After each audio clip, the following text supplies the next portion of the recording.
What's up, guys? We're back with another video. This time I'm a little bit late on this one. You have to excuse me. I've been busy. Also been trying to figure out how the heck to like fix this filter thing going on. I don't know. Anyway, like I said, I've been trying to figure it out. I don't know. Maybe I need more light or something. I don't know.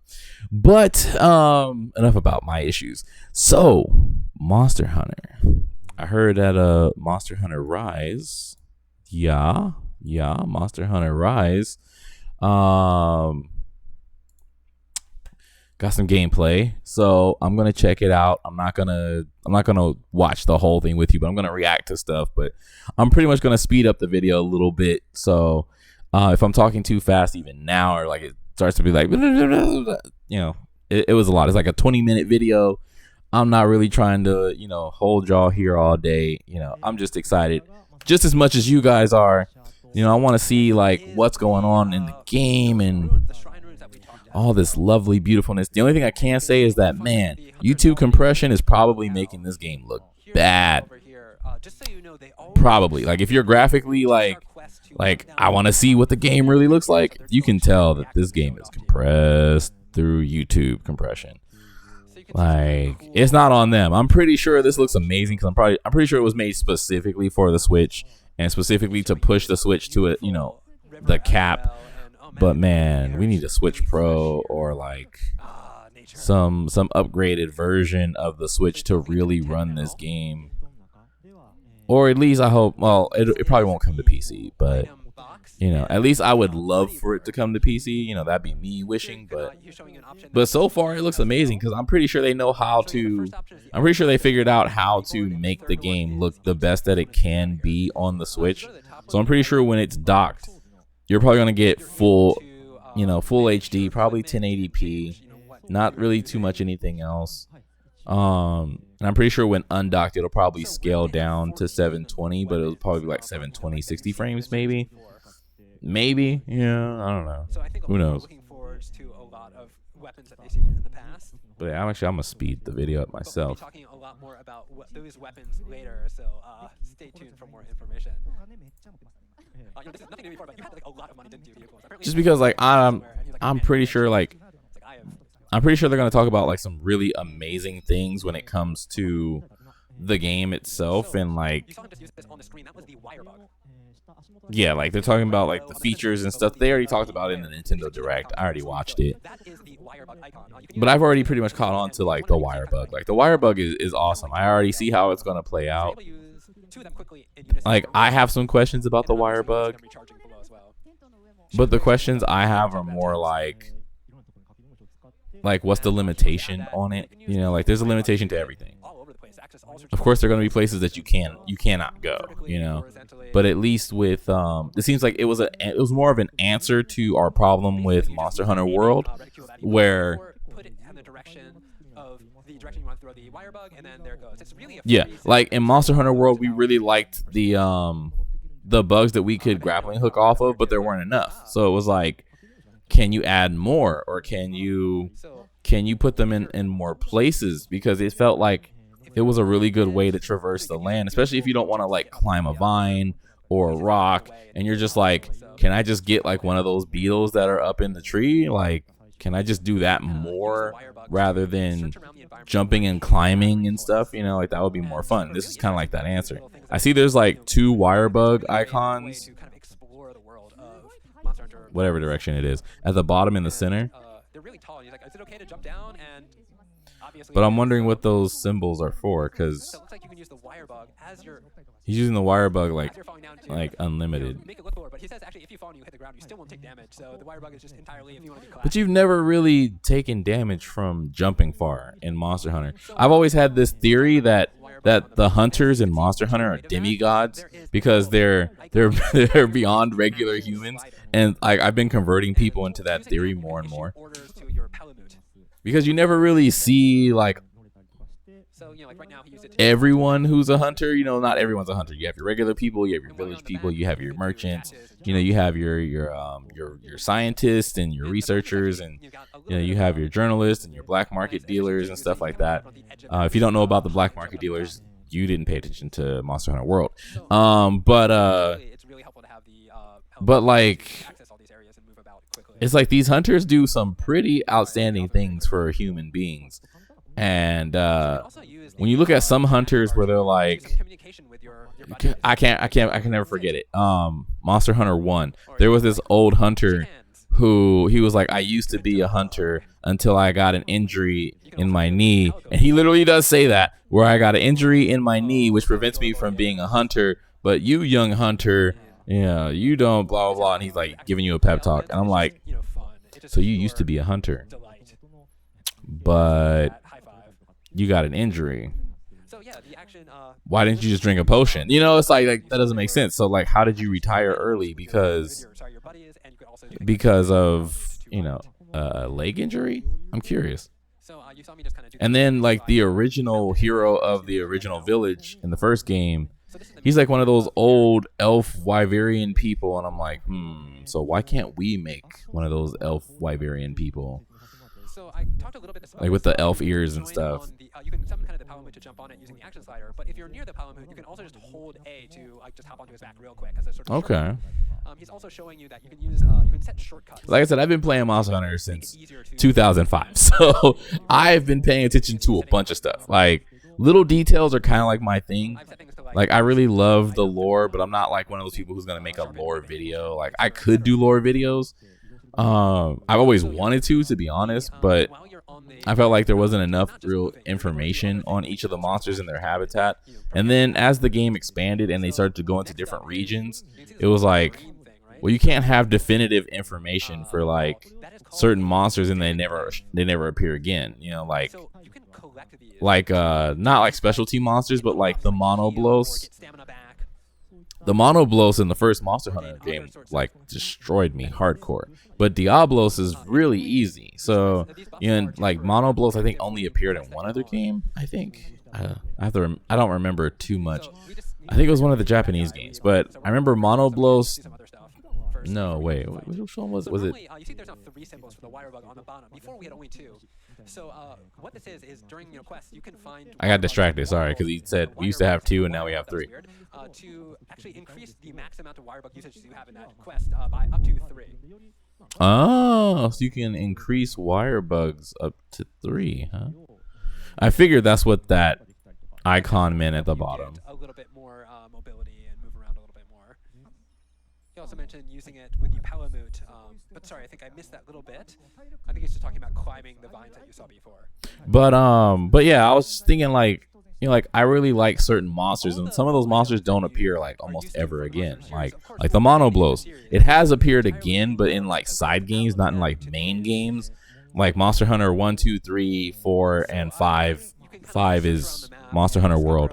The Monoblos only appeared in Monster Hunter 1, so it's kind of hard to like do a lot of video on that. Or even with World, it was like I would love to see a fight between Monoblos and Diablos. Like I would love to see them get like fired up. Or I'd like to see interaction between certain monsters, or even like the crabs. Like Shogun Crab is my favorite. I call him Shogun Crab. Sorry, was it the Centaurian crab? The one that has the blades and has the blue armor. He's like my favorite of the crabs, and I love making his armor in every game he's in, but he's not in every game. So kind of like. And then it's like if you look at the armor sets, because that always comes to mind. Like whenever I think about the regions and the different regions that you travel to in each game. Because at first it used to be a continuing story, like all games back in the early 2000s. It was like Monster Hunter 1 is where you got started, where you got famous. And then Monster Hunter 2, you joined a party and you traveled to the north. And then you came across Tigrex in the north, where the snowy regions are, the mountains and stuff. And then from the north, you went south, and that's kind of where the main line ended, because like each opening theme has like this group of hunters, and those group of hunters do travel to each region. So it's like at the end of 3, that was kind of like the last time they were together. 4 they were kind of together, but it was like it was kind of like moving on to a new chapter, you know, where like in 4 you were a brand new hunter who was with a caravan, and you know, you're learning from this old A-class hero or S-class hero. Like he was like high ranked and stuff in the Hunters Guild, and yeah, that was like a revamp kind of, because everybody's doing revamps in that year. But yeah, like I wish they would go back to like showing the regions more, and like how you're traveling to these different regions, and like kind of like connecting the stories, connecting the dots, you know, as to like something that's going on. Because Monster Hunter World was kind of like a soft reboot in a way, whereas you're making a character that's leaving the old world and going to the new world. And in this new world, it's like this character could be anyone. You know, it could be your hunter from the very first game or the second game, or if you only played Freedom Unite, you know, you could kind of make your Freedom Unite character and look, they're in the new world and stuff like that. They didn't really ask questions. It was like you created this character and you're coming from the old world, so your backstory is up to you. You know, and that's cool. I like that stuff.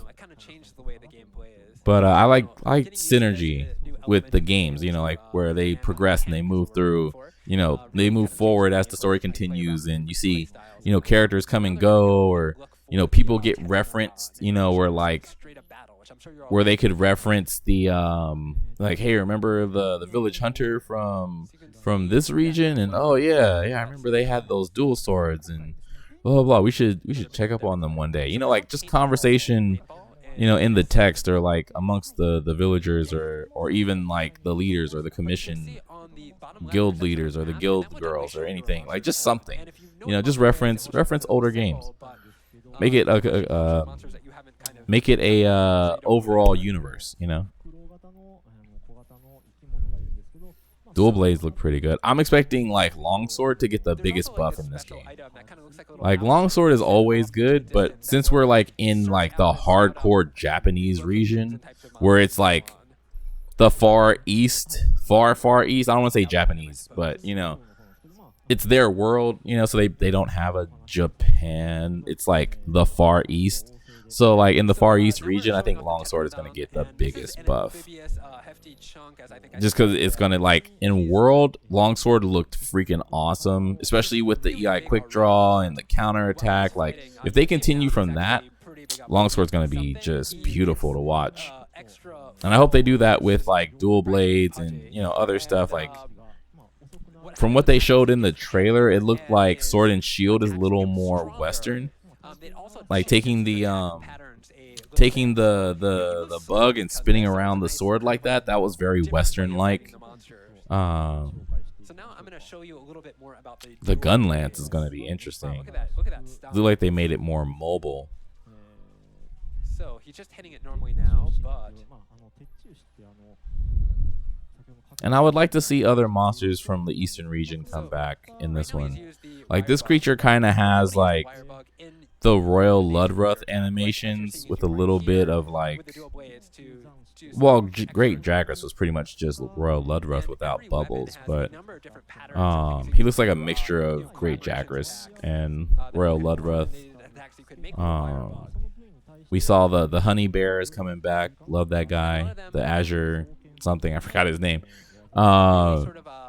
I'm really hoping Nargacuga comes back for this one, because this is like Nargacuga's area. Like this is like where Narga came from.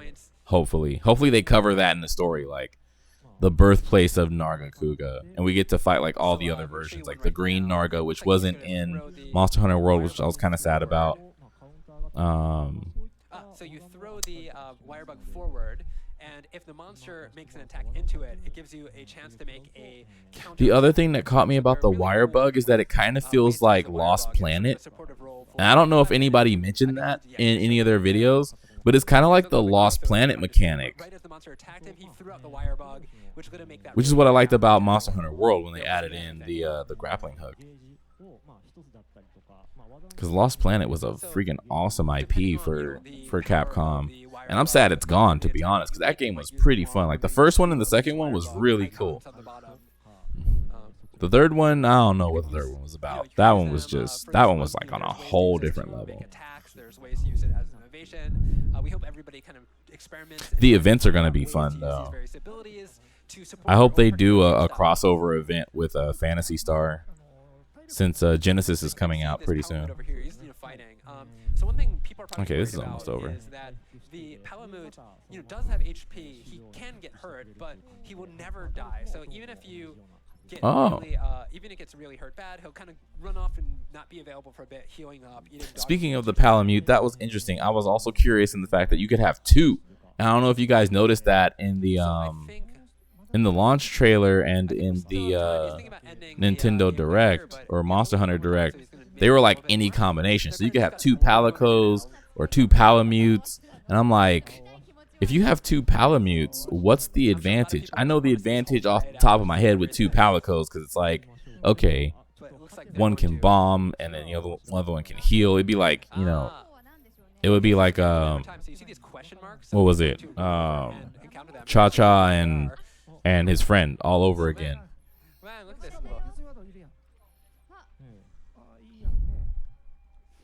So yeah, we have this guy who just ran over here. Oh my god.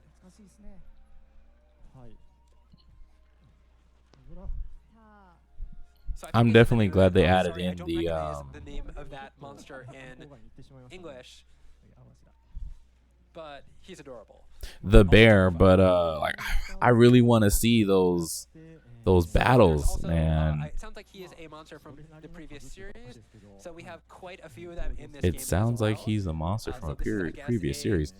I can't. Of, Oh, that drives me up a wall. All right, so a little bit about me. I used to want to work for Capcom Unity. I wanted to be a community manager for Monster Hunter in the Americas.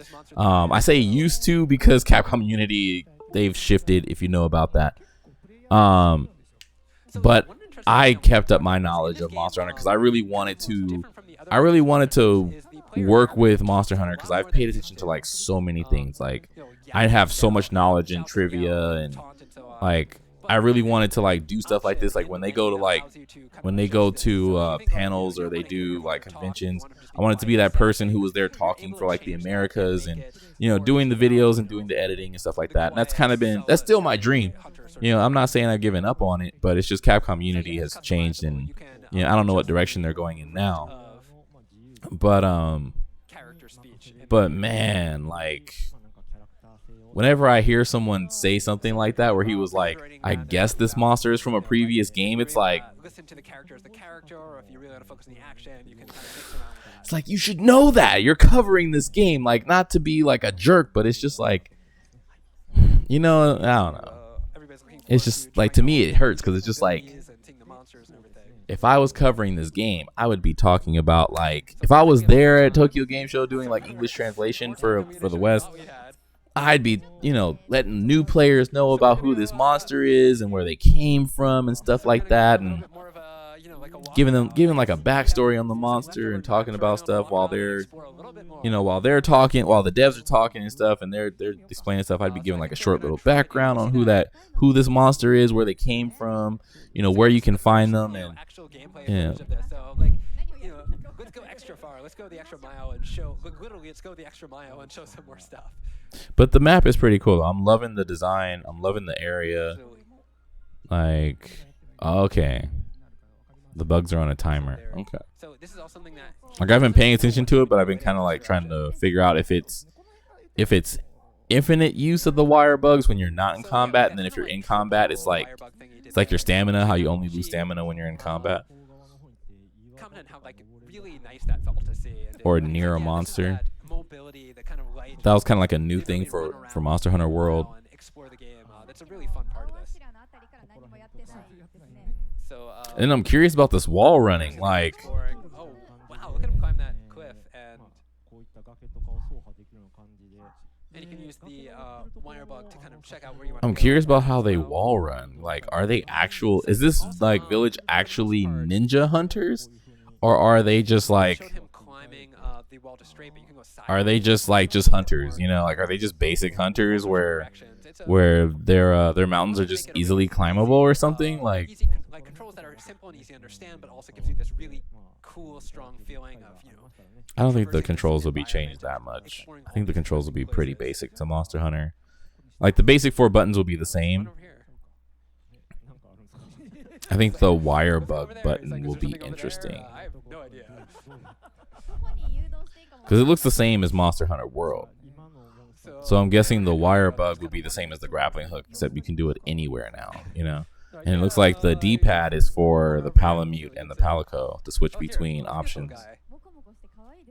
So that would mean that they took a different approach from World. Instead of going with the right stick radial, they're going back to hold L or L1 to scroll through a menu like old Monster Hunter. I wonder if they're gonna bring back the radial circle, because that would be pretty cool.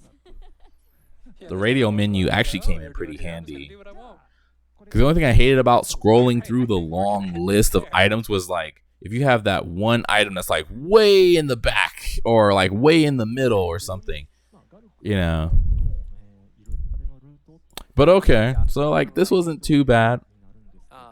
They showed off some good stuff. I'm definitely like, the more footage I see, the more I'm interested in. Like, it's just, this game is just so freaking beautiful. Like, I just wish it wasn't on the Switch. And it's not like, I'm not saying that to be like downing Nintendo or anything. It's just like, for them to go to this region where it's a lot like Monster Hunter Portable 3rd. You know, they're back in the far east region of whatever their world map is. And, you know, they've got all these cool mechanics and stuff. It's like, I really wish this was on PC.